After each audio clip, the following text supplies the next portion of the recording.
Hello, folks, and welcome back to another episode of Tall Tale or Not. And today's story comes from Combs 2011. In 1985, the ACE, American Coal Enterprises, a company that specialized in modern steam locomotives, was able to fully rebuild an unspecified British Railway Class 4, which is a 260 mogul, into a prototype for their ACE 3000. The rebuild included roller bearings on all the axles, hinges, and mechanisms, a mechanical stoker, a tender taken from a scratch Baltimore and Ohio P7, a cowcatcher, knuckle couplers, and a bell. Also, an in-cab radio and a dual Lemper blast pipe system. However, sadly, after some trials with some coal-carrying railroads in which the engine was naturally underpowered for the U.S., the engine nicknamed the Little Giant after the double Fairley engine of the same name was scrapped as a futile attempt to keep the company out of bankruptcy. Now let's determine if this is a tall tale or not. So the first thing that came to mind was, we're running a company that's going bankrupt and we need to find a way to pull ourselves out of this, just putting myself in those shoes. So my idea is to take a British railway locomotive, put it on presumably a boat, bring it all the way to the States so I can rebuild it. Not to mention it doesn't have some essential parts. For instance, these locomotives use vacuum brakes.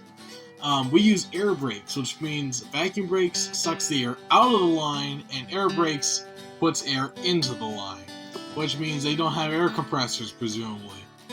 I'm not 100% knowledgeable in British locomotives, but the last time I checked, a lot of them had vacuum brakes. However, I know some of them had both, particularly passenger trains, if I'm not mistaken. Can't quote me on this, I'm not exactly completely knowledgeable on British railway locomotives. But that was the first thing that came to mind, like how much is it going to cost me just to ship this engine? Especially when there's many locomotives, particularly steam engines, that are either left behind, abandoned, being sent to the scrapyard, that you could buy for a song to do this project with. Alright, so the next thing that came to mind was the little tiny 260 versus several big diesel locomotives. Very strong diesel locomotives at that.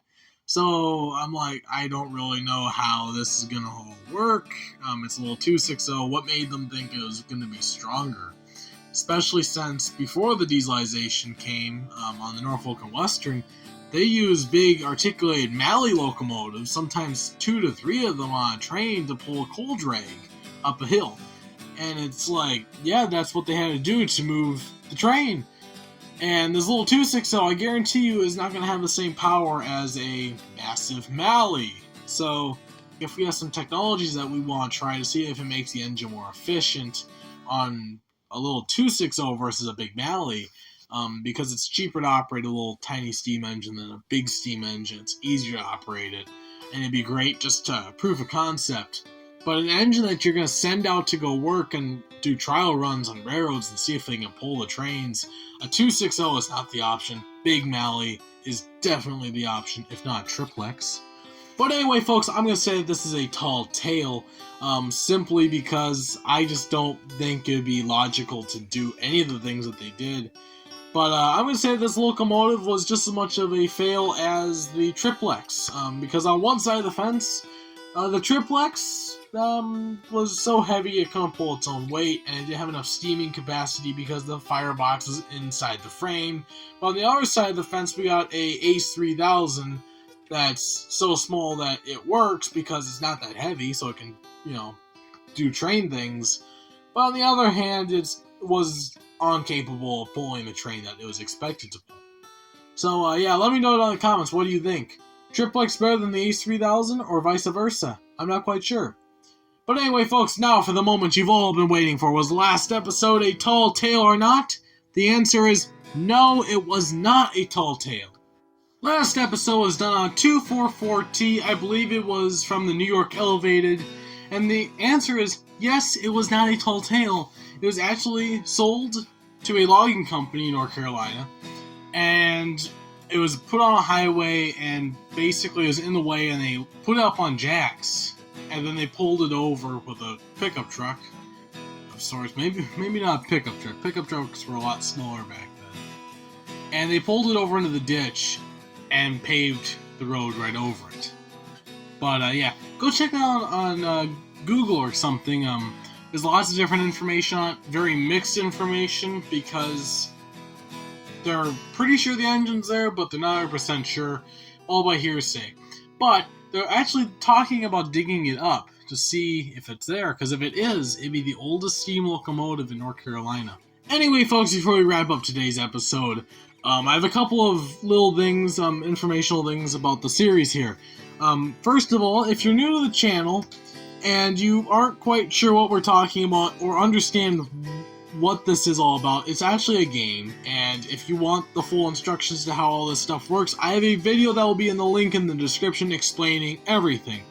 And second of all, I've been getting so many wonderful stories from y'all that I've actually lost track of them. And you see, I don't want to skip anyone's stories by accident, so I came up with a solution, and basically it's the only thing I could think of.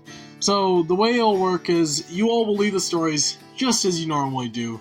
The difference will be I'm not going to respond to them right off the bat. And here's why. If I don't respond to your comments, they will go into my YouTube and be marked as unread comments, so they'll always be popping up on my YouTube thing. So when I go to make the video, I can go to the first comment with the story in it, so I get them done in order and don't forget about some of them. So from here on out, if I don't respond to your Tall Tale or Not, that's not because I don't like them or I'm not going to do them, it's just because I'm trying to make sure everything's organized. But anyway, a huge shout to Combs 2011 for sending in a great story here for us all to enjoy today. And as always, folks, please like, subscribe, leave a comment down in the comment section down below, share the video. Was today's episode a Tall Tale or Not? And let me know, do you have any Tall Tale or Not stories? Leave them in the comments down below as well. And as always, folks, see you on the rails.